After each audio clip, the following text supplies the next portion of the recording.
గంగబారి నా పేరు అంజమ్మ.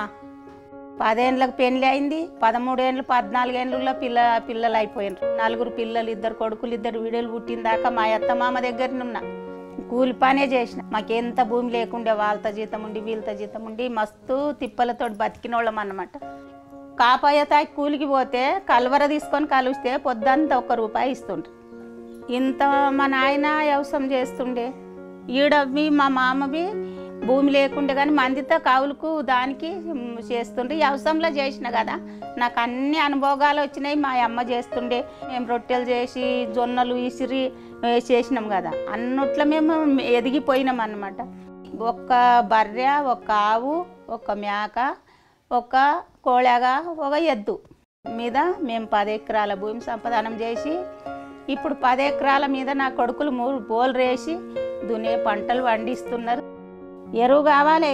మంది మసాలాలు వేస్తే నాకు 10 ఎకరాలకు ఎరువు సరిపోకొచ్చిందని ఎడ్ల పెండ, బలర పెండ దొడ్డి నిండా పోసి జొన్నలు ఎంబడి లొట్టతోటి పెండ వేసిన. ఆ మక్క పెడదాముండి, ఆ పత్తి పెడదాముండి. ఒక్కళ్ళకి చూసి ఒక్కళ్ళు పైసలు వస్తాయి. ఇప్పుడు 1 పంట అంటున్నావు, మక్క పెడితే మక్కలు తింటామా మనం? పత్తి పెడితే పత్తి తింటామా మనం? మరి తిండి ఎక్కడికి వెళ్ళి? తిండి అదే అన్నం తింటున్నావు, దవాఖానకు పోతున్నావు. పైసలు ఉంటాయా? అవి పత్తి అమ్మ పడుతుంది, ఆ మందులు దేవాడుతుంది, నీ మందులు తెచ్చుకుని పడుతుంది. ఇది ఎన్నొద్దులదమ్మా, ఎన్నొద్దులు, ఏం బతుకుడు ఇది? పైసలు వస్తున్నాయి, ఎక్కడ ఉంటున్నాయి పైసలు? ఇతనం లేనిది ఉంటే చాలా ఘోరమైన పనులు ఉన్నాయి.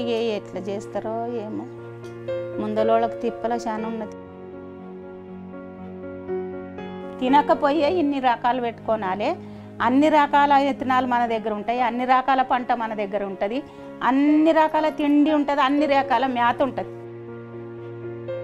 మనము చేల పంట పెడితే మంచి ఎన్ని ఏరుకుంటాం. ఒక మంచి ఎన్ని ఏరుకొని ఎండకు పోసి దాన్ని కొట్టి యాపాకుతోటి బూడిదితోటి గంపాలికి మెత్తేస్తే 3 ఏళ్ళ దాకా ఉంటుంది మన విత్తనం. గంప తీయకుంటే ఈ ఏడి విత్తనం కాకుంటే ముందలికి మళ్ళీ చేల పంట పండుతుందని తెలుసు. మరి గవర్నమెంట్ విత్తనాలు, పాకెట్ విత్తనాలు మనం రాసులు చేసి మార్కెట్ కొండపోయినాయి. వాళ్ళు తయారు చేస్తున్నారు. వాళ్ళు తయారు చేసిన విత్తనం మనకు మొలుస్తుందో మొలుగుదో నమ్మకం ఏమున్నదని. మన విత్తనం మనం కాపాడుకుంటే మన తిండి మన దగ్గర, మన మేత మన దగ్గర, మన విత్తనం మన దగ్గర. భూతాల్లి, ఒక వ్యవసాయము, విత్తనం, ఈ 3 మనకు కరెక్ట్. ఇవి వానకు తట్టుకునేటి ఒకటి ఉన్నది, ఎండకు తట్టుకునేటి ఒకటి ఉన్నాయి, ఒకటి రోగంకు తట్టుకునేటి ఒకటి ఉన్నాయి. ఒకటి రోగంకు పోయినన్న కానీ ఒకటి వానకు తట్టుకునేది ఉంటుందేమో, ఒకటి వానకు పోతేవి ఎండకు తట్టుకునేది ఉంటుందేమో అని అవి 12 రకాల పంట ఒక చేల పెడితే 4 రకాలు పోతేవి 10 రకాలన్న మన చేయికి వస్తుంది. మన ఇంటికి తిండికి అనేది ముఖ్యమైన మాట. ఇప్పుడు ఈ 10 రకాల పంట పెట్టుకుంటే ఆడవాళ్ళ చేతుల్లో ఉంటుంది. చాటతోడు చేసి గంపలు పోసి మెత్తేసుకొని ఈసరి గింజలు చేసి గిర్నీకి పోయి పిండి పట్టుకొచ్చి రొట్టెలు చేసేటోడు మన చేతుల్లో. ఇన్ని విత్తనాలు ఎట్లా కూడినాయంటే సంఘం పెడితే అందరం కూర్చొని ఎవరితో అయితే విత్తనాలు ఉన్నాయి, ఎవరితో అయితే పంట మంచిగా పండుతున్నది, నాతో ఇవి లేవు, నీతో ఉన్నాయి, నాకు ఇవి నాతున్నాయి నీకు ఇస్తా అని తీసుకొని భూముల్లో పెట్టి ఒక్కొక్క ఎక్కలరా 20 రకాల పంటలు పెట్టినాం. సార్ మరి అందుకే సంఘంలో ఎన్ని పనులు ఉన్నాయి అన్ని పనులు ఇచ్చుంటే నాకు చదువు వచ్చాడు. దాన్ని 70 ఊళ్ళ బాలవాడి అన్ని ఏ ఊరి కాడ ఉన్నది అన్ని ఊళ్ళు తిరిగి బాలవాడి చూసిన, భూముల్లో తిరిగి వచ్చిన. 1.5 లక్ష అవార్డు వచ్చింది. మీద పోయి మాట్లాడితే ఈమె ఎంత దాకా చదివింది అన్నారు. అప్పుడు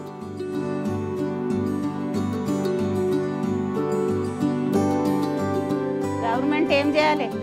ఆ లోన్లు ఈ లోన్లు అంటారు. మేము ఈ లోన్ ఇస్తాం, ఈ పంట పెట్టుండి మీరు, ఆ తినేటి పంట కావాలి, మనం ఎట్లా బతకాలి అని పట్టింపు చెయ్యాలి జరనన్న. మనం ఏం చేయాలి అంటే 4 ఎకరాలు ఉన్నవాళ్ళు 1 ఎకరు 2 ఎకరాలు పెట్టుకుంటే తిండి దొరుకుతుంది, ఇతనం ఖాయం ఉంటుంది. ఇప్పుడు ఈ పనులు చేసిరంటే రంగ తిండికి దూరం అవుతారు. తిండికి దూరం అయితే ఆగం అయిపోతారు. ఆగం అయినాక ఇది తోవ దొరకాలంటే దొరకదు.